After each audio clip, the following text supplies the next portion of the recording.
There's a story you tell yourself when the world blows up in your face. There's no way you could have seen it coming. No one could have, so there was no way to stop it. This is what lets you sleep at night.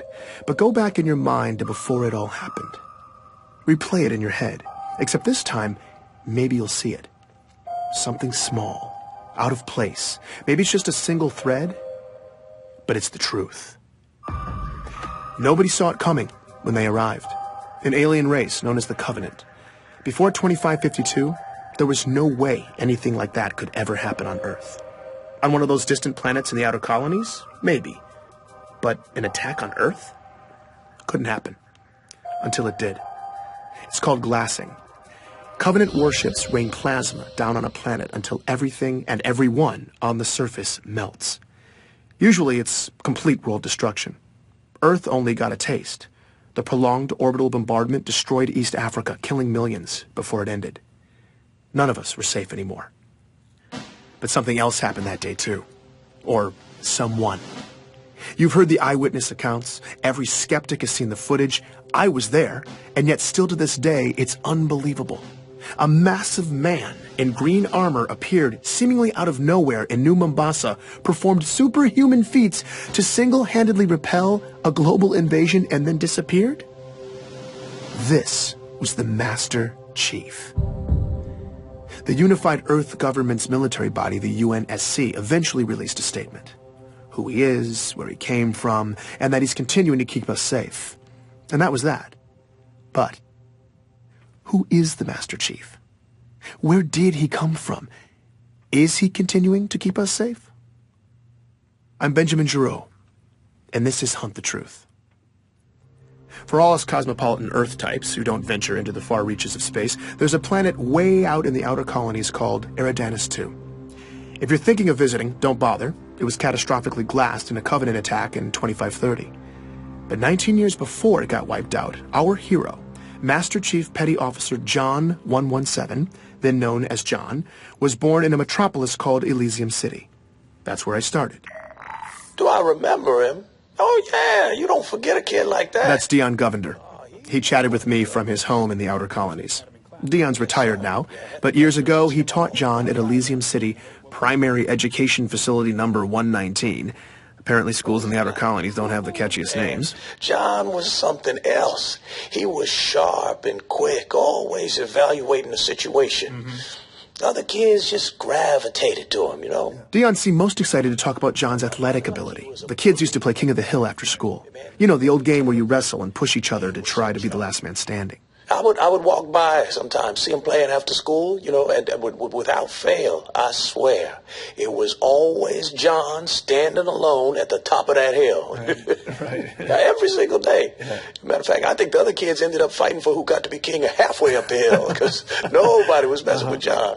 I definitely remember John. You're going way... That's Ellie Bloom, another lifelong resident of the outer colonies. When she was young, she and John lived on the same street, just a few houses down. Well, he was a little younger than me, but I tell you, that boy did not look like a kindergartner. He was a big kid. My friend Katrina and I used to meet him in this vacant lot in the neighborhood. The three of us would build these obstacle courses out of random junk and then race. You know, just kid stuff. As Ellie talked about her early years in Elysium, it wasn't long before she was getting nostalgic. On warm nights, sometimes our parents would let us go out to the green space and lie in the grass.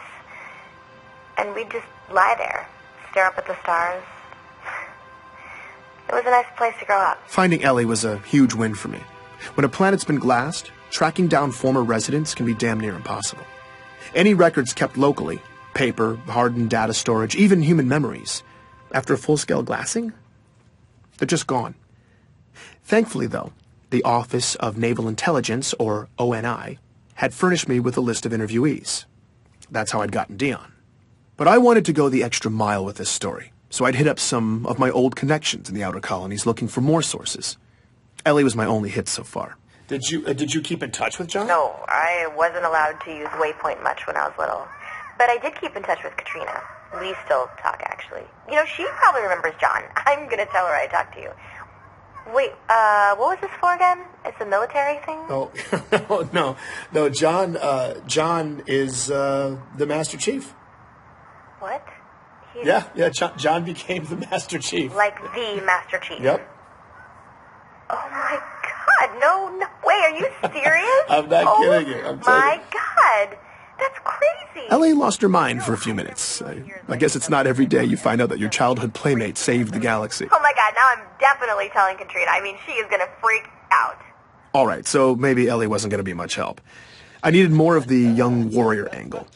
Here's Dion again. The box your story. No, what's that? Okay, so... Not yet. I taught the primary kids, right? But I also ran this boxing league at the high school. Uh-huh. Now, second week, we're doing drills in the gym. John walks in. Yeah. Now, mind you, John is in 6th grade at the time. I say, hey, John, what's up?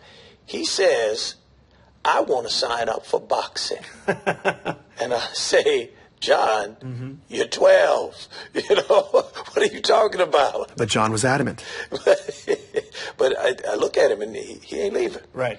So I said, okay, what the hell? Figure let it be a formative lesson for the kid. I don't know what. So I put him in the ring with one of the smaller guys. John pummeled this boy. It was over in about 15 seconds. Okay? So, all right. Well, I put him in with this bruiser. Now, a real good fighter. Yeah. Okay? Good fighter. 2 punches. John laid him out. 12 years old. I liked talking to Dion. He was warm and funny in that grandfatherly memory lane kind of way. I realized I'd gotten lost in it all when the narrative took a dark turn. But then, one week, John just didn't show up. It was 25-24. John was 13. That's when the nightmare of the insurrection that had been plaguing the outer colonies finally landed on John's community. Under pressure from UNSC troops, the rebels were on their last leg, desperately seizing territory in the region and launching paranoid inquisitions to find spies. Civilian abductions and interrogations became commonplace. They would just, question you. Just these meaningless questions for hours and hours. Thomas Wu was living on a neighboring colony when the rebels showed up and hit hard, sweeping up Thomas and thousands of others in raids. What followed was months of horribly overcrowded detainment, neglect, and often constant questioning. Did you know this guy? What are the encryption codes for this system, that system? And you have no idea what they're even asking you. In the final couple months, Thomas says his captors started coming unhinged. And then toward the end, they just disappeared, leaving Thomas and hundreds of others locked up, starving. I don't want to play this part of the interview, but I'll tell you, it got bad. He talks about being packed in like sardines, warm bodies, cold bodies, people dying in the dark, the smell. He doesn't know how long it lasted, maybe weeks, but Thomas and many others survived.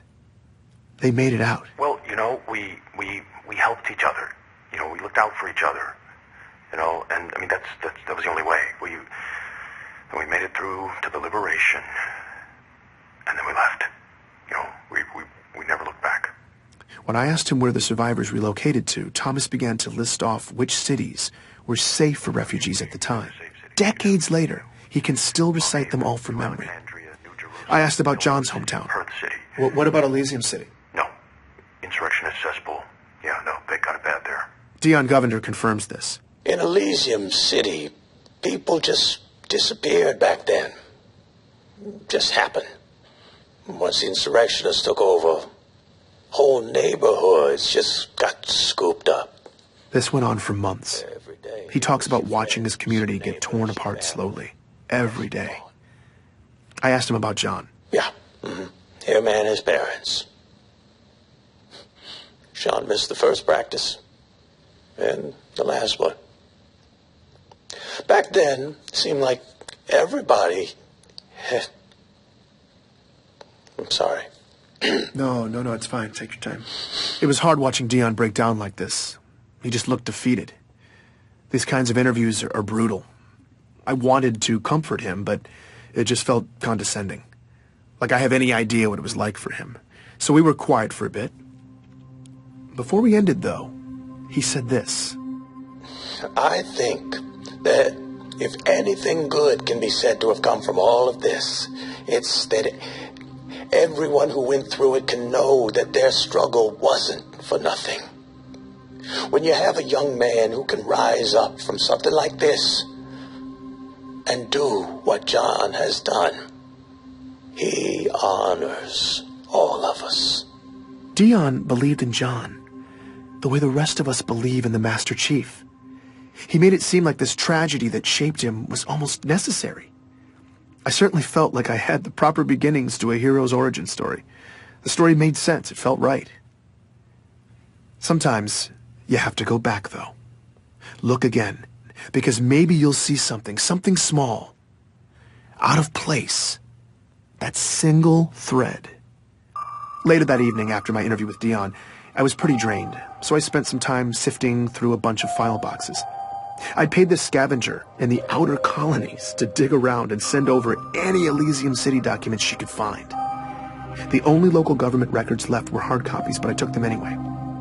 I was sorting through a messy box of local census registries when I stumbled across John's name. One line of basic information, printed out in black and white. That's when I saw it. A single letter next to his name. D. I was staring at an official document that said quite plainly that in 2517, John died at 6 years old. Please join me for the next episode of Hunt the Truth.